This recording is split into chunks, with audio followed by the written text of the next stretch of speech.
பயப்படாத என்று சொல்லும் போது ஆண்டவர் உறுதியை கொடுக்கிறார். எதை கண்டும் பயப்படாத நீ, எதை கண்டும் பயப்படாத நீ. உனக்கு முன்பதை மழையே வந்து நின்றாலும் அந்த மழையை விளக்கி உன்னை நடக்க வைக்கிற தேவன் உன் கூட இருக்கிறார். கடலுக்குள்ள நீச்சல் அடிக்கிறது எல்லாராலும் முடியும். ஆழத்துக்குள் நீச்சல் அடிக்கிறது சிலரால மட்டும்தான் முடியும். ஆழத்தை கண்டு பயப்படாத, வா, வழியை எடுத்து வை, எதை குறித்தும் பயப்படாதே. நான் உன் தேவன், நான் உனக்கு சகாயம் பண்ணுவேன் சொல்றாரு. நான் உனக்கு வழியை உண்டாக்குவேன் சொல்கிறாரு. ஒரு உறுதியை கொடுக்கிறார். எதை குறித்தும் பயப்படாத, நான் உன் கூட தான் இருக்கிறேன். சில நேரத்தில் நம்முடைய வாழ்க்கையில இந்த சீசனை போல படகுல இயேசுவை பார்த்த உடனே அவன் என்ன செஞ்சான்? நானும் தண்ணியில நடக்கணும்னு ஆசைப்படுறான். அல்லேலூயா.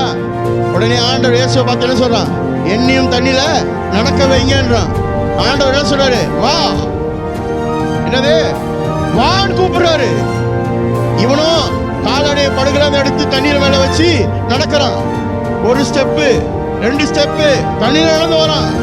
3வது ஸ்டெப்பு கீழே பார்த்தவனே பயம் அவனுக்குள்ள வந்த உடனே தண்ணிக்குள்ளாக கீழே முழுக ஆரம்பிக்கிறான். கூட்ட தேவன் கைவிடலங்க.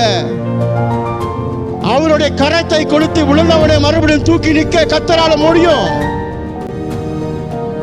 அவருக்கு தெரியும் நீ முழுகிற அப்படின்னு. நின்று வேடிக்கை பார்க்கிறவர் ஆண்டவர் அல்ல. கர்த்தருடைய வார்த்தை கேட்டு நீ முன்னுக்கு நடந்து வந்து நீ கீழே விழுவும் போது கர்த்தர் அப்படியே பார்த்துக்கிட்டே இருக்கிறவர் அல்ல. கரங்களை கொடுத்து தூக்குகிற தேவன். அவர் தான் சொல்றார், பயப்படாத, நான் உன் கூட தான் இருக்கிறேன்னு.